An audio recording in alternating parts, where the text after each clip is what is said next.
Breakfast talk. News talk. Business talk. Talk radio. The next generation of news-based radio. Real talk for real people. Have breakfast with Julia Hartley Brewer On Talk Radio. Good morning to you. It's Wednesday, the 8th of December. You're listening to Breakfast with me, Julia Hartley Brewer, on Talk Radio. As well as listening, you can, of course, also watch the show live.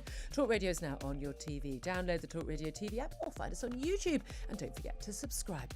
Coming up, number 10 is in crisis this morning after a video emerged of a mock press conference last December where Downing Street officials were laughing about a Christmas party they've repeatedly claimed never actually happened. Meanwhile, work from home orders during Christmas are being drawn up by the government as the cabinet is apparently split over plans for vaccine passports. And Storm Barra has left at least 59,000 people without power across Ireland and is now battering the UK with 80-mile-per-hour winds, rain and snow. 8:05 is the time. This is Talk Radio. Julia Hartley Brewer. Breakfast talk. On Talk Radio. Well, good morning to you. Thank you very much indeed for joining me. Benedict Spence is also joining me. He's a Conservative commentator. He's live in the studio as well. We'll get his thoughts on all of the big stories over the next hour. Lots of top guests to come. Those top guests do not include the Health Secretary, Sajid Javid, who's pulled out of all media interviews this morning. Interestingly, I wonder why. Well, I think we all know why. If you've been under a stone for the last 24 hours, you might not know. Though, of course, this video that has emerged of what happened in number 10, 4 days after a party that had never actually happened, where we had a mock rehearsed press conference in which two senior advisors and spokespeople for the government were just talking about a party which had apparently just happened, but we've been reassured many times since never actually happened. Before we talk about it, let's have a little listen and a little watch to what the video shows us. I've just seen reports on Twitter that there was a Downing Street Christmas party on Friday night. Do you recognise those reports? I went home. Hold on.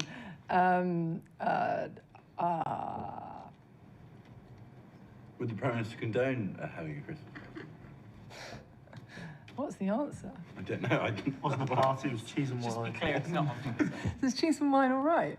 No. It was a business meeting. I'm joking. This is recorded. This fictional party was a business meeting. And it was not socially distanced. Well, if you're wondering who they're laughing at you. They're laughing at you and me and at everyone else who obeyed the rules that this government imposed.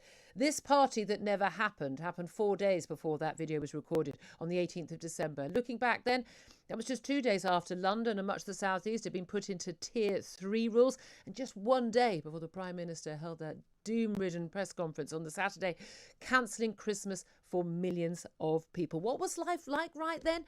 Well, millions of children were missing school because they were having to self-isolate. You weren't allowed to travel to visit members of family indoors.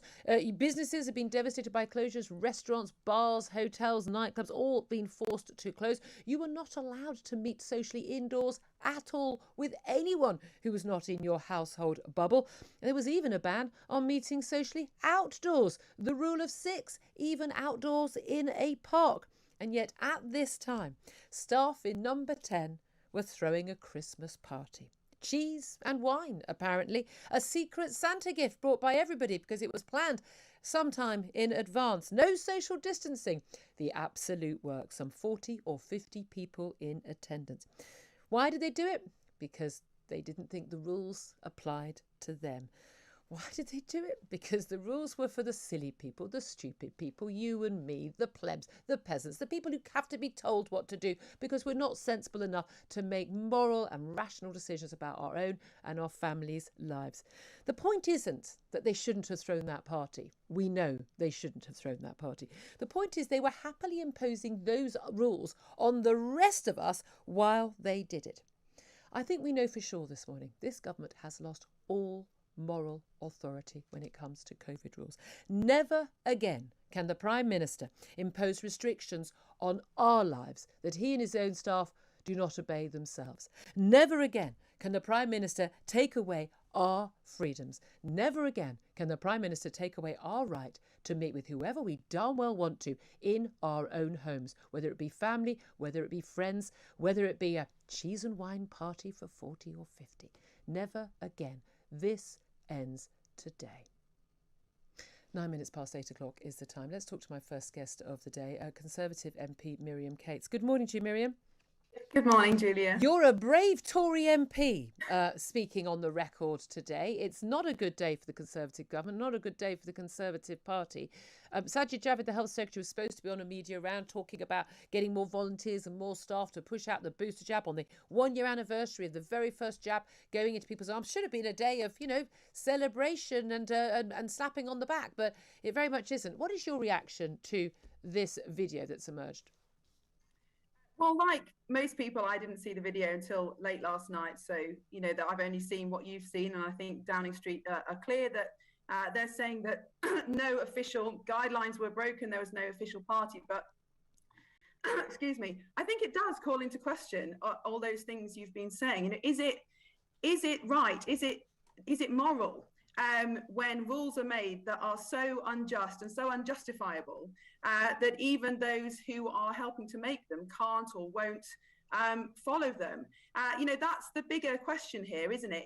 Is that the purpose of rules and law, to restrict who we can see and to make these kind of impositions on our freedom? And I wasn't there. I don't know what's happened. It's not for me to say what did or didn't happen, but it does call into question the whole morality of making these kind of rules over people's lives and how difficult they are to keep. And just like millions of people across the country, my family spent Christmas alone last year, and it was horrible. I've got 3 children. Every year's special, isn't it? Every Christmas is special when you're young, and it was really, really tough. And so I think it does call into question that the morality of making these kind of stringent and unreasonable rules over people's lives. Especially, again, the interpretation is so much of the media and many commentators is it's outrageous. They shouldn't have had this party because other people weren't allowed to have parties.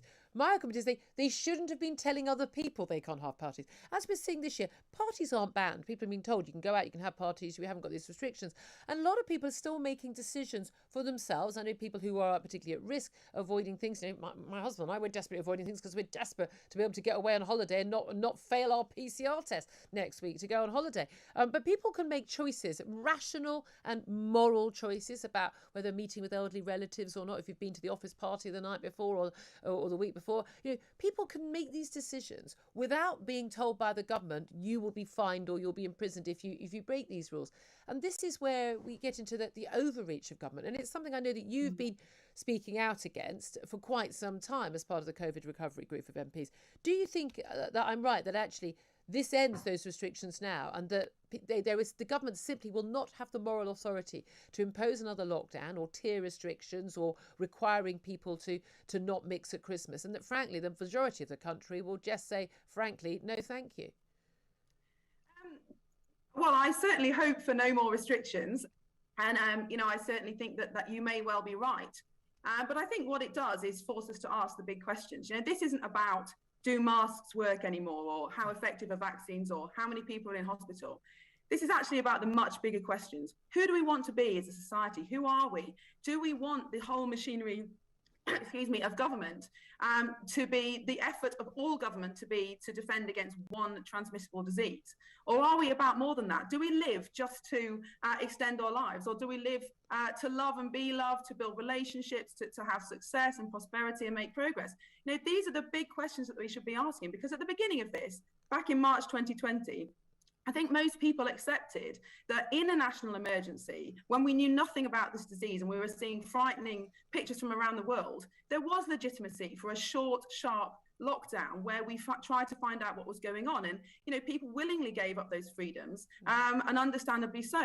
But we've now got to the point 20 months in where we are in danger of permanent societal change without democratic consensus because of these hokey-cokey in-out rules that we've seen. And I think this is a moment to pause, isn't it? And say, actually, what are we about? How do we live? What is our mission as a society? Is it just to avoid this one disease? Or do we believe in more than that? And if this causes that kind of conversation around that kind of consensus, then I think it's a good moment to stop and pause. Well, there is that, isn't there? I mean, the Telegraph is reporting today the government is discussing a work from home mandate. We've heard something about that, or guidance, but, firm guidance. If you can work from home, you should work from home over the Christmas period. I would have thought, actually, that's kind of what a lot of people would be doing anyway. but also a discussion going on in Cabinet about vaccine passports. Now, I'm encouraged by the fact that two things. One, it's being discussed in Cabinet, because most of the last 20 months, these things haven't even been discussed in Cabinet. I've been assured by many a Cabinet Minister, very frustrated by that. These things are decided by the Quad, the Prime Minister, the Chancellor, the Health Secretary, and the Cabinet Office Secretary, as it was Michael Gove for a long period. And then that's it. You just don't. It's just imposed, and that's the end of the matter. But the fact that there is now a debate in Cabinet, and there are Cabinet Ministers speaking out against the imposition of vaccine passports if we do go into Plan B, that goes further in terms of restrictions on people's lives, that is at least encouraging. Do you think that the fight back has begun within government, not just on the backbenches of the Tory party? Well, there certainly seems to be more discussion around the restrictions going forward and how we kind of exit from this position of changing rules and restrictions. I mean, I'm opposed to vaccine passports for two reasons. Firstly, I don't understand the scientific justification for them and how they would possibly be effective in reducing transmission. But also, I think, again, it fundamentally changes the relationship between the state and the individual, and we haven't had a discussion about that. And where does it end? You know, all of us make all sorts of decisions about our health every single day. Some are good, some are bad, some we later regret. But the whole point of healthcare being free at the point of delivery and a free and open society is that we don't judge people for their health decisions. And I think if we take this step into vaccine passports, we've fundamentally changed that approach. So yes, I think it is important that people speak up to defend our freedoms and to ask those big questions. And again, you know, in a sense of emergency, I think there was strong consensus that we just need to get on with it. But we're past that now. We're not in an emergency. We have to start talking about the kind of society that we want to live in again, and that we want to rebuild for our children. I couldn't agree with you more. I'm sure an awful lot of people are nodding their heads. Thank you for getting through that with your cough as well. Everyone's got that lurgy going at the moment. Miriam Cates is a Conservative MP. Thank you very much indeed. Benedict Spence is joining me. You're a brave MP coming on the show with that. Same